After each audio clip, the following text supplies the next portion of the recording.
रहीम अस्सलाम वालेकुम। आज हम लेसन प्लान के हवाले से डिस्कस करेंगे। लेसन का मतलब होता है सबक और प्लानिंग का मतलब है मनसूबाबंदी, खाका, नमूना वगैरह वगैरह। यानी कि हमने कौन कौन से लवाज़मात पूरे करने हैं और हमने बच्चों को कैसे पढ़ाना है। वैसे लेसन प्लानिंग के अलावा भी आप बच्चों को पढ़ा सकते हैं, लेकिन जो लेसन प्लान करके हम टीचिंग करते हैं तो वो लेसन प्लान के बग़ैर जो है ना, जो हम टीचिंग करते हैं उससे ज़्यादा इफ़ेक्टिव होती है। इसलिए लेसन प्लानिंग को बहुत ज़्यादा अहमियत दी गई है और एक अच्छा जो टीचर होता है वो लेसन प्लान करके ही क्लास में जाता है। तो आज अपने टॉपिक की तरफ आते हैं। तो सबसे पहले ये मैंने लेसन प्लान का एक फॉर्मेट बनाया है, तो इस तरह आप भी फॉर्मेट बना सकते हैं।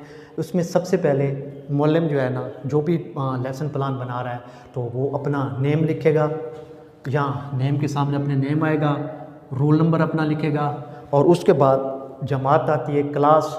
हमने क्लास सोम का बनाया है तो मैंने यहाँ सोम लिख दिया है। फिर उसके बाद सब्जेक्ट यानी कि मजमून जो है ना वो उर्दू में बना रहे हैं तो उर्दू लिखेंगे और उसका उन्वान में आगे टॉपिक जो है ना वो उसका उर्दू का लिखेंगे। अगर इंग्लिश में बना रहे हैं तो यहाँ इंग्लिश लिखेंगे और टॉपिक जो है वो इंग्लिश का ही होना चाहिए। अपना मैथ में बना रहे हैं तो यहाँ मैथ रियाजी लिखेंगे और नीचे टॉपिक भी मैथ का ही होना चाहिए। तो हम उर्दू का बना रहे हैं तो उर्दू लिखेंगे और उन्वान पाकिस्तान जो है ना टॉपिक है हमारा तो वो लिखेंगे।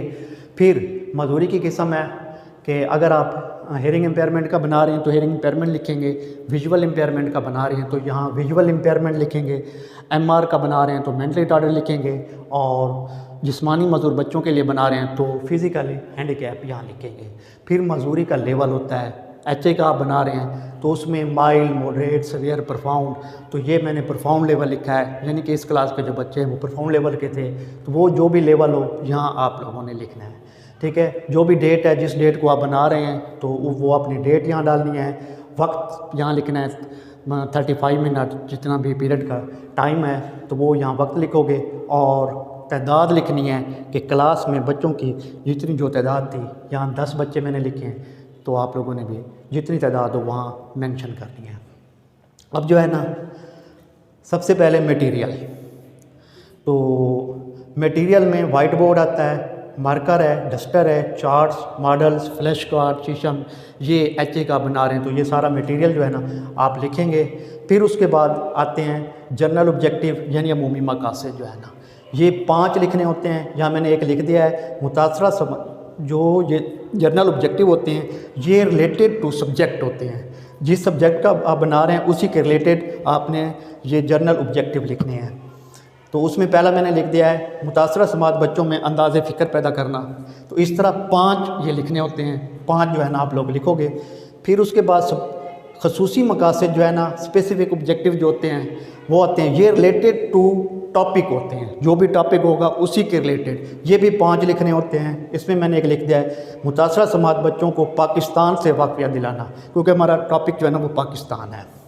फिर सिटिंग अरेंजमेंट, सेमी सर्कल में बच्चों को बिठाते हैं तो टीचर चेयर के राइट माइल्ड, फिर उसके साथ ऊपर जो है ना मॉडरेट लेवल के बच्चे, फिर सवेयर और बिल्कुल टीचर के सामने जो है ना वो प्रोफाउंड बच्चों को बिठाया जाता है। उसके बाद साबका वाकफियत का जायज़ा, तो साबका वाकफियत का जायज़ा में टीचर जो है ना वो पाकिस्तान के हवाले से कुछ पूछेगा, हमारे मुल्क का नाम क्या है, तो बच्चे बताएंगे पाकिस्तान। फिर उसके बाद टीचर ऐलान सबक करेगा, यानी कि वो कहेगा साबका वाकफियत का जायज़ा लेने के बाद यहाँ आप लिखेंगे आज हम पाकिस्तान के बारे में पढ़ेंगे। ठीक है, फिर उसके बाद तरीक़े तदरीस है, यानी कि टीचिंग मेथड आप कौन सा यूज़ कर रहे हैं, तो वो टोटल कम्युनिकेशन मेथड जो है ना मुतासरा समाज बच्चों के लिए यूज़ किया जाता है। तो यहाँ आप लोगों ने टोटल कम्युनिकेशन लिखना है। उसके बाद इस्तक़सार प्रेजेंटेशन आती है, तो उसमें मुअल्लिम जब क्लास में जाता है सबसे पहले सलाम करेगा और सबक को 2 हिस्सों में तकसीम कर देगा, यानी कि 2 पैराग्राफ में। पहला कदम फर्स्ट स्टेप जो है ना, तो उसमें वो मुअल्लिम लिखेगा कि हमारे मुल्क का नाम पाकिस्तान है, मुल्क को हमारा मुल्क जो है ना 14 अगस्त 1947 को जो भी पैराग्राफ होगा वो यहाँ लिखेगा और वो साथ में लिखेगा कि मुअल्लिम साइन लैंग्वेज की मदद से ये बच्चों को पढ़ाएगा।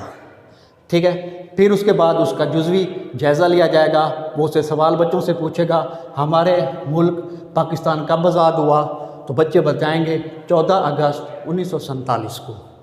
ठीक है। फिर उसके बाद सेकंड स्टेप जो है ना, दूसरा कदम, जो दूसरा पैराग्राफ होगा वो मुअल्लिम लिखेगा कि मुअल्लिम जो है ना मुतज़्ज़िज़ समात बच्चों को साइन लैंग्वेज की मदद से वो पैराग्राफ जो है ना जो भी होगा वो यहाँ लिखेगा। और फिर उसके बाद कुल्ली आधा यानी कि मुकम्मल वो जायज़ा लेगा, उसमें वो सवाल करेगा हमारे मुल्क का नाम क्या है, बच्चे बताएंगे पाकिस्तान, तो आप तख्ता से यहाँ पर पाकिस्तान लिख देगा।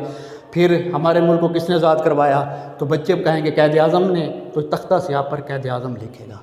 तो उसके बाद होमवर्क आ जाता है। होमवर्क में वो फिर कहेगा बच्चों को कि ये सबक आप लोगों ने घर से लिख कर आना है, याद करके आना है। तो इस तरह आप जो है ना लेसन प्लान बना सकते हैं। अगर मेरी वीडियो अच्छी लगे तो उसको लाइक करें और मेरे चैनल को सब्सक्राइब करें। अल्लाह हाफिज़।